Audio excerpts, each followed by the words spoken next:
A McLaren fechou a conquista do título de construtores, o primeiro título de construtores deles deste século, com a vitória do Lando Norris aqui em Abu Dhabi. A Ferrari fez o segundo e terceiro lugares, eles tentaram de tudo para tirar esse título da McLaren, mas o título ficou com uma equipe que tem tido uma virada excepcional, né? Eles estavam em último lugar no começo do ano passado e para a Fórmula 1 isso é algo muito difícil de você encontrar na história, uma revolução tão grande.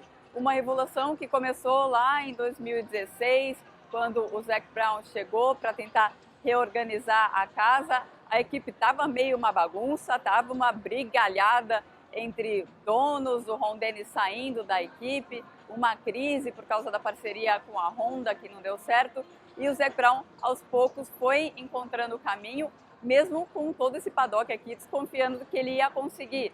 Começou a trazer um monte de patrocínio pequeno, porque a McLaren estava num limbo, a McLaren não estava vencendo mais, não estava atraindo mais patrocinadores, não tinha mais uma identidade tão forte quanto antigamente, e muita gente estava acreditando que a McLaren ia ir para o caminho da Williams e cada vez piorar. E aí tinha um Zac Brown no meio do caminho, ele encontrou boas pessoas para irem ajudando nessa reconstrução da parte comercial da McLaren e também na parte técnica da McLaren, que era um outro grande problema deles. Sem dinheiro, eles não tinham grana para investir em túnel de vento, simulador, e estava tudo sucateado lá.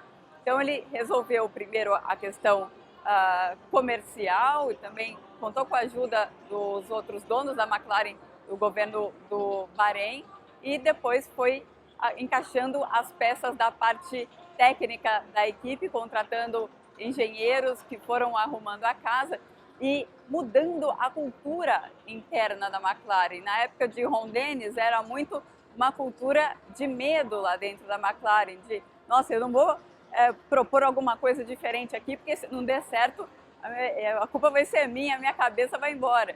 E a McLaren, com o Zac Brown e com os engenheiros que ele trouxe, foi sendo moldada de uma outra forma. E um nome muito importante nessa história é o André Stella, que era um desses engenheiros que o Zac Brown via como o líder que ele queria para a McLaren. O André Stella não queria ser chefe de equipe, ele falou, não, eu vou ser o chefe de engenharia, porque essa é a minha área, mas o Zac Brown foi conseguindo convencê-lo e a partir do começo do ano passado, o André Stella assumiu essa equipe e aí a equipe começou a voar. Como o André Stella gosta de falar, ele coloca objetivos claros e simples, comunica muito bem esses objetivos e abre o espaço para cada um colaborar da maneira que as pessoas acreditam que podem comemorar, vai juntando o melhor de cada um e vai construindo uma equipe que conseguiu fazer um carro muito bom para esse ano. Em várias corridas do ano eles tiveram o melhor carro, não tiveram em nenhum momento o domínio que a Red Bull teve nas últimas temporadas, mas fizeram um carro bastante consistente, só ficaram pecando em alguns momentos em execução da corrida,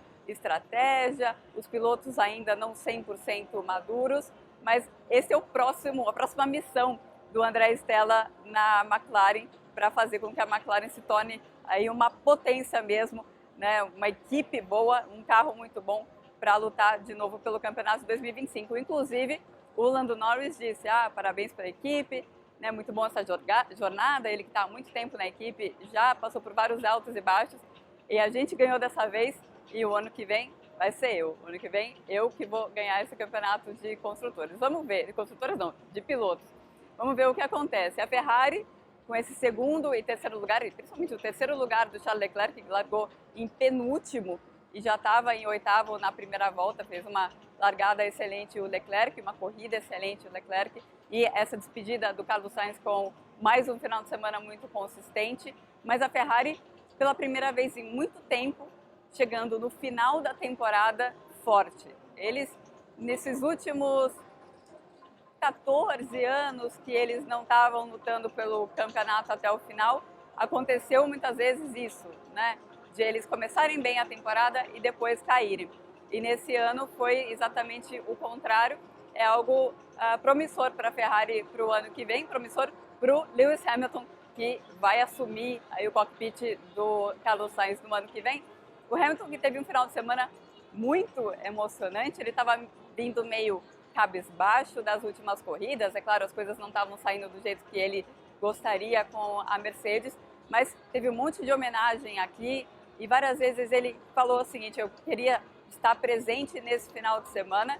Não foi um ano fácil, foi um ano muito turbulento, a comparação dele foi muito boa, ele disse que foi como se você estivesse morando com alguém, com um parceiro, parceira, companheiro e tal, e você tivesse que dizer para essa pessoa: estou indo embora, mas acabou o nosso relacionamento, mas eu tenho que ficar mais um ano morando aqui com você. Foi essa sensação que o Hamilton teve com a Mercedes por essa temporada.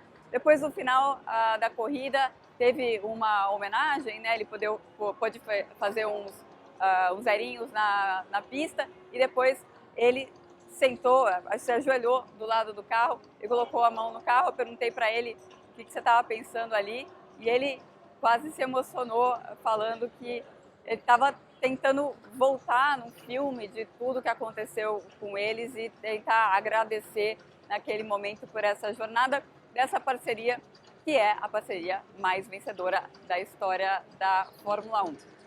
Essas não foram as únicas despedidas do Sainz e do Hamilton, mas foram as despedidas menos melancólicas, porque os pilotos que estão saindo da Fórmula 1, o Magnussen, o Bottas e o Zhou, não fizeram pontos nessa prova.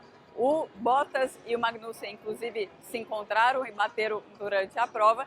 E um outro piloto que pode estar fazendo, muito provavelmente, a sua despedida da Fórmula 1 é o Sérgio Pérez, que abandonou logo no começo.